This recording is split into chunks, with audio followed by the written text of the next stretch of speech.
expander this time. Although, of course, as a Terran, you just can safely build your command center inside of your main and just fold it away, even though it takes longer.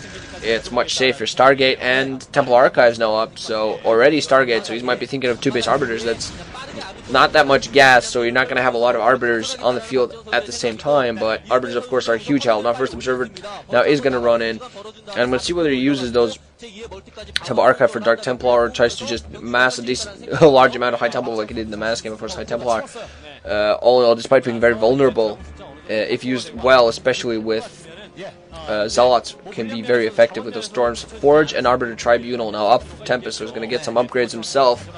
And what those Forge also does is give you cannons, which helps you defend any more bases that you try to get. At first drop, you're not out for NaDa. He's going to go out and try to do some sort of damage. We're going to see what he has inside that. A couple of Vultures, maybe. Vultures still running around, planting mines at expansion locations very smartly.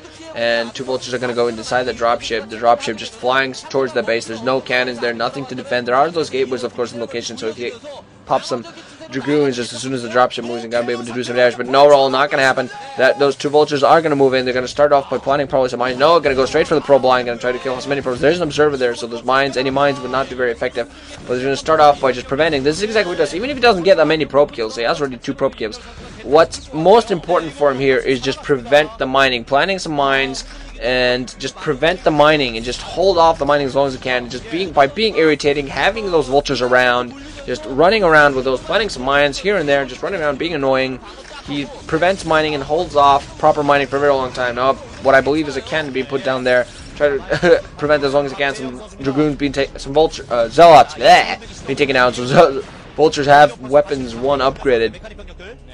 But overall, still not very effective against Dragoons. First Goliath now on the way as well, because NaDa, of course, did spot that Arbiter Tribunal and knows there are going to be Arbiters on the way. He's definitely going to need some Goliaths there. Putting down a second army, so he's going to go for full upgrades. Has that Science Facility on the way, so he should be, Weapons 1 should be ready for him. If not already, then fairly soon. So we can get, okay, Weapons 1 is ready, so he's going to go for Weapons 2 with that Science Facility there in the air. Observer again flying towards the main of NaDa's, but I think NaDa, I think Tempest just has not equalized this situation. He's trying to take the 9 o'clock, getting a 3rd gas, which is very necessary when you got Arbiters on the way.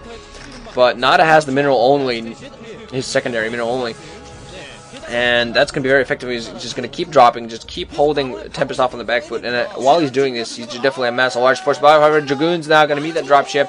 Dropship, fly back, Tempest. Oh, Tempest almost had it caught, but not quite. Dropship is going to move back. Large mass of tanks, meanwhile, now out for NaDa. NaDa should also supplement that with, he has some Goliaths on the ground, but he should definitely get a decent amount of Vultures as well, because you really need to supplement that force. The last time he just didn't have enough. First Arbiter now is out, he's going to definitely have to focus on that. Again, NaDa trying to push, trying to do some economic damage, but there are always Dragoons out there to meet him, so Tempest in that regard is at least 1 step ahead. He's already been dropped on once, and that had been 4 Vultures instead of 2, that would have been a lot more damage to him.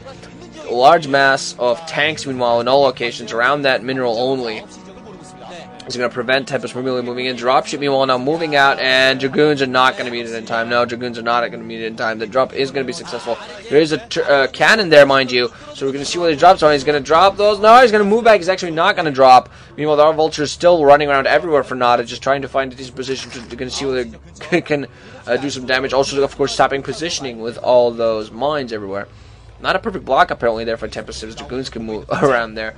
Still tanks inside of the main, just NaDa has a large amount of force now, getting another command center. We're going to see whether he tries to expand. Where he put that command center when he's building it actually tells me they might be thinking of building at the 12 o'clock, which is very risky, very close to the enemy bases, but at the same time, it's kind of gives you large mass of map controls. Mines, they're in locations for NaDa, and it's going to prevent Tempest from really pushing out. Tempest now pushing in with some Dragoons, mines meanwhile being planted everywhere, and more gateways being added, so NaDa now almost at 8 gateways fairly soon. Only produced 1 Arbiter, so he's not going to get any more Arbiters. I don't think he has the gas for it soon. Meanwhile, Tempest, I think, has already established his 9 o'clock. Also, apparently thinking of establishing the 8 o'clock position. Tempest is such an aggressive expander, just wants a lot of bases and wants all of his bases mining, and he doesn't want to have to mine out any of his bases, so this lets him have a decent macro the entire game.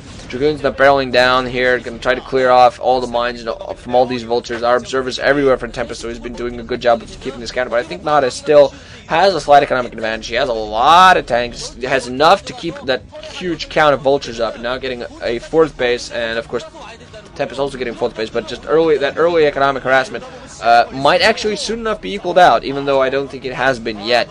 Mine's been planted out everywhere in the main now because NaDa now being very careful because he knows a recall might be coming his way. 2 arbiters now in the air for Tempest. Some mines popping up, killing some zealots. Okay, almost killing some zealots. And a large, massive force of zealots as well as dragoons ready just barrel down onto NaDa's position. NaDa, I think, definitely should reposition his tanks out of ridge, and it has definitely have some large, massive vultures there to support them. He can't change the fact he's going to be engaged. He has a fairly good position tank line, but what NaDa needs to do here, there will be an engagement, and it will be engagement soon. What NaDa needs to do is get more upgrades so that his forces kill Tempest's forces quicker, and he needs to try to control the position, because Protoss has such a much better, easier time controlling the positioning of a fight. Because if you let a Protoss dictate how and where a fight will happen, you will be in a bad situation.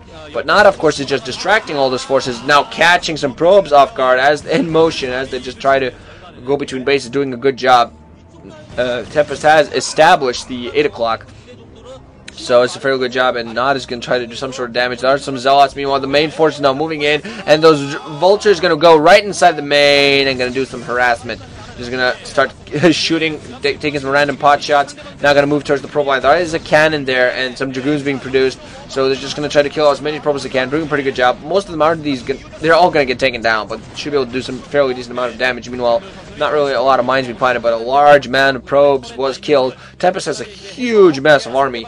But if NaDa can sort of, instead of letting Tempest dictate the terms of the battle, if he can simply force Tempest into a fight, just where Tempest has to run in and into a position where he can't get a flank, where he can't control positioning, then NaDa will be able to just completely smash him. Tempest again expanding at the lower left now, at the 7 o'clock. He's just being such an aggressive expander, expanding everywhere, taking the entire left side of the map. He already has 4 bases mining. There has been some harassment, but overall, not too much. NaDa has a large, massive army himself, has a bunch of tanks, bunch of vultures. He has some science vessels out in the air as well. I assume those have EMP, and of course EMP not only do... Oh, man! But, wow. Okay, that was freaking perfect there by Tempest. Tempest actually might use this opportunity to try to move in, or even go for a recall. There are a lot of forces down on the ground. Some arbiters running on. There's those science vessels not gonna be able to EMP those arbiters. Arbiters gonna run in. Some Goliaths are gonna follow upon this arbiters. Gonna see what arbiter not. Arbiter actually gonna get taken down. Tempest trying to move in with another arbiter. Stays some tanks and gets taken down. Oh man, bad there by Tempest. Tempest going to move in. This stasis quite a large, massive tank. Not going to move into all these forces, and of course with those science vessels stasis, any arbiter that be flying in the air not going to prevent. But that no more arbiters. Anyway, he's lost 2 of his arbiters, but now moving in with a bunch of zealots and all of his dragoons, all those tanks there in the middle that were stasis.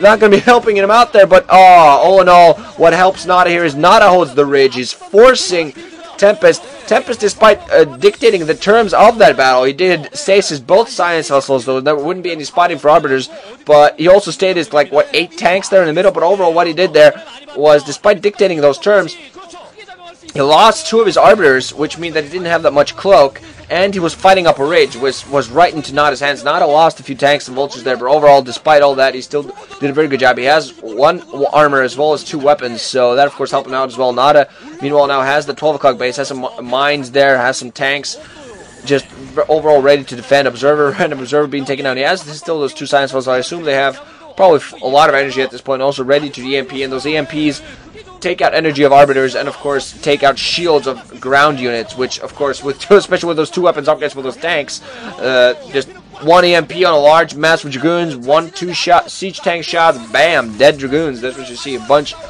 you're going to see a gigantic sea of blue blood